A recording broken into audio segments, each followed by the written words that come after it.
Mahkamah Konstitusi atau MK memutuskan mengubah ambang batas pencalonan kepala daerah yang dimohonkan Partai Buruh dan Gelora. Dalam putusannya, MK memutuskan bahwa ambang batas atau threshold pencalonan kepala daerah tidak lagi sebesar 25% dari perolehan suara partai politik atau gabungan partai politik hasil pileg DPRD sebelumnya, yakni 20% kursi DPRD. Kini MK memutuskan threshold pencalonan kepala daerah dari partai politik disamakan dengan threshold pencalonan kepala daerah jalur independen atau perseorangan atau non-partai, sebagaimana diatur pada pasal 41 dan 42 UU Pilkada. Dengan adanya putusan MK ini, pencalonan Gubernur Jakarta yang sempat menuai polemik karena borong tiket oleh Koalisi Indonesia Maju kini dapat berubah. PDIP yang sebelumnya tidak bisa mengusung siapapun karena tidak punya rekan untuk memenuhi ambang batas 20% kini bisa melaju sendirian. Sebab berdasarkan putusan MK ini, threshold pencalonan Gubernur Jakarta hanya membutuhkan 7,5% suara pada pileg sebelumnya. Adapun PDIP satu-satunya partai politik di Jakarta yang belum mendeklarasikan calon gubernur.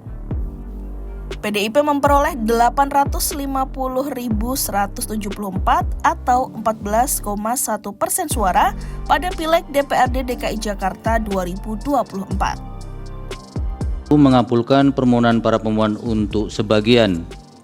Untuk mengusulkan calon gubernur dan calon wakil gubernur. A.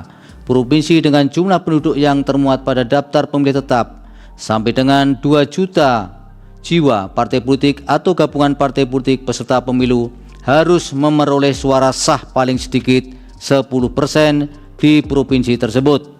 B. Provinsi dengan jumlah penduduk yang termuat pada daftar pemilih tetap lebih dari 2 juta jiwa sampai dengan 6 juta jiwa.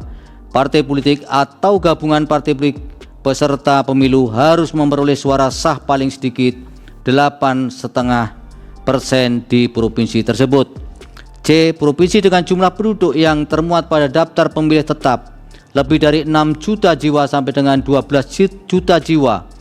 Partai politik atau gabungan partai politik peserta pemilu harus memperoleh suara sah paling sedikit 7,5% di provinsi tersebut. D. Provinsi dengan jumlah penduduk yang termuat pada daftar pemilih tetap lebih dari 12 juta jiwa.